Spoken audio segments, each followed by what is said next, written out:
शरारत का फल। यशपाल और पृथ्वीराज दोनों गहरे दोस्त थे। उनके गांव रामपुर में चूंकि कोई स्कूल नहीं था, अतः वे दोनों सुजानगढ़ के स्कूल में पढ़ने जाते थे। रामपुर से सुजानगढ़ की दूरी 15 किलोमीटर थी। रामपुर से होती हुई एक ट्रेन सुजानगढ़ को जाती थी, अतः दोनों मित्र सुबह सुजानगढ़ ट्रेन से जाते और शाम को ट्रेन से ही लौट आते थे। सुजानगढ़ स्टेशन से 2 किलोमीटर रेलवे लाइन के किनारे ही दोनों का स्कूल था, अतः स्टेशन उतरकर स्कूल के लिए पैदल 2 किलोमीटर चलना पड़ता था। एक रोज़ दोनों ट्रेन से स्कूल जा रहे थे। जो ही ट्रेन स्कूल के पास पहुंची, पृथ्वीपाल ने ट्रेन की जंजीर खींच दी। ट्रेन रुक गई। यशपाल चिल्लाया, अरे तुमने ये क्या किया?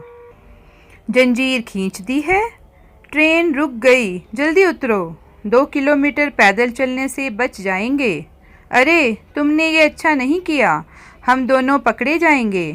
तब तक पृथ्वीपाल बस्ता लेकर उतरने लगा। बड़बड़ाता हुआ यशपाल ने भी बस्ता संभाला और ट्रेन से उतर गया। दोनों शीघ्र दौड़ते हुए एक झाड़ी में घुस गए।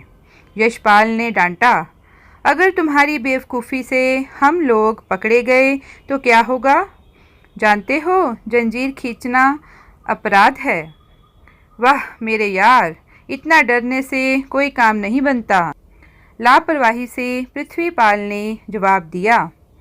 प्रधान अध्यापक को खबर लग गई तो वे भी पीट पीट कर चमड़ी उधेड़ देंगे, यशपाल ने समझाया। अगर खबर लगे तब ना, पृथ्वीपाल मुस्कुराया। यशपाल ने उसे बहुत समझाया कि इस तरह की शैतानी ना करे, पर उस पर तो जैसे समझाने का कोई असर पड़ता ही नहीं। दिन ब दिन उसकी शैतानी बढ़ती गई। वह आए दिन ट्रेन की जंजीर खींचकर झाड़ी में छुप जाता और जब ट्रेन चली जाती तो वह स्कूल पहुंच जाता। उसने यशपाल को यह भी धमका दिया था कि उसकी वह कोई शिकायत किसी से ना करे, वरना। अब यशपाल ने पृथ्वीपाल के साथ ट्रेन में बैठना भी छोड़ दिया था। वह दूसरी ओर पृथ्वीपाल से दूर बैठता। पृथ्वीपाल की शैतानियों से सब तंग आ गए थे। वह कक्षा में भी बच्चों से लड़ता झगड़ता रहता था। उसकी 1-2 शैतानियाँ हों तो शिकायत की जाए। उसकी शैतानियों की संख्या इतनी अधिक थी कि कहने वाला ही थक जाए।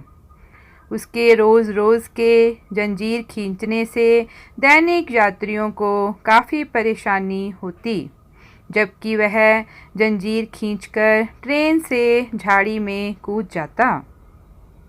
लड़के पृथ्वीपाल के डर की वजह से प्रधान अध्यापक को भी शिकायत नहीं करते। पृथ्वीपाल अपनी शरारत पर खुश होता। जो कोई उसे समझाता उस पर ही धौंस जमाना शुरू कर देता।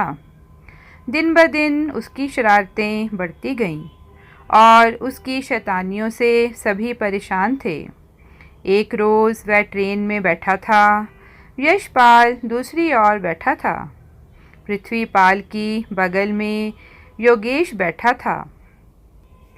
ट्रेन ज्यों ही स्कूल के पास पहुंची, पृथ्वीपाल ने लपक कर जंजीर खींच दी। ट्रेन धीमी हो गई। इसी बीच योगेश ने शोर मचा दिया कि यही लड़का रोज़ जंजीर खींचता है। पकड़ो पकड़ो की आवाज़ होते ही पृथ्वीपाल ने बस्ता संभाला और ट्रेन से कूद पड़ा। उसे पकड़ने के लिए 2-3 लोग भी उसके पीछे कूद पड़े। वह घनी झाड़ियों में समा गया था। वह लोगों को पीछा करते देखकर सिर पर पैर रखकर भागने लगा। इसी बीच वह एक नाले में गिर पड़ा। उसके प्राण निकले जा रहे थे। किसी तरह नाले से निकाला तो उसका बस्ता पानी से भीग गया। वह भी बुरी तरह भीग चुका था। तब तक कई लोग उसका पीछा करते हुए उसके नज़दीक आ चुके थे। वह सिर पर पैर रखकर फिर भागा, किंतु कुछ ही दूर आगे जाने के बाद एक ईंट से उसका पैर टकरा गया और औंधे मुंह गिर पड़ा। तब तक उसे लोगों ने पकड़ लिया। वह ज़ोर-ज़ोर से रोने लगा, पर किसी ने उसके रोने पर ध्यान नहीं दिया और उसे पकड़कर स्कूल ले गए। प्रधान अध्यापक से उसकी शिकायत की गई। प्रधान अध्यापक ने उसे 10 बैंत की सज़ा दी और कहा कि ऐसी शैतानी आगे से मत करना। एक एक मिनट मूल्यवान होता है।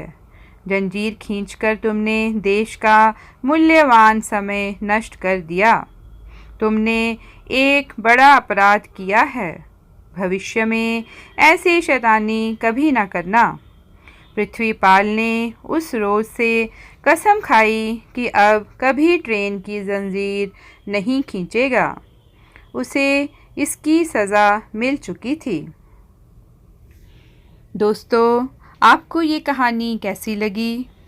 अगर आपको ये कहानी अच्छी लगी है तो आप इसे लाइक और शेयर करें, और अगर आप इस चैनल पर नए हैं तो इसे सब्सक्राइब करें और बेल आइकन को प्रेस करें ताकि आपको आने वाली हमारी हर नई वीडियो की जानकारी मिलती रहे।